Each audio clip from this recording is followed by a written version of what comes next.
साऱ्याने भगवंताचं नामचिंतन केलं. बरोबर काकेने केलं, तुकाराम महाराजांनी केलं, नामदेव महाराजांनी केलं, समर्थांनी केलं, अनेक संतांनी नामचिंतन केलं. म्हणून देव आणि संत बोलत होते, संवाद साधत होते. तुकोबारा देवाबरोबर बोलत होते की नाही? समर्थ रामाबरोबर बोलत होते की नाही? हे सगळे संत रामरायाबरोबर बोलत होते. आपल्याला बायको नीट बोलत नाही, हे आपलं दुर्भाग्य आहे. जिच्या करता चंदनासारखा देह झिजवला आपण, ती म्हणते काय केलं तुम्ही काय केलं? आणि हे तर जगच करतो, तुम्ही काय वेगळं केलं? काही लेकरं बाळण घरदार हे तर सगळं जगच करतो, तुम्ही काय आगळं केलं काही? आता आम्ही घर बांधलं कुठं? शरीराला.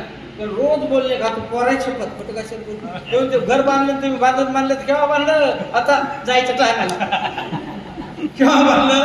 आता जायचं टायम. अरे म्हणलं मी कोणाला पैसे मागितले नाही कीर्तनाचे, जे दिलं त्याचं समाधान म्हणून मी केलं, म्हणून मागा राहिलो.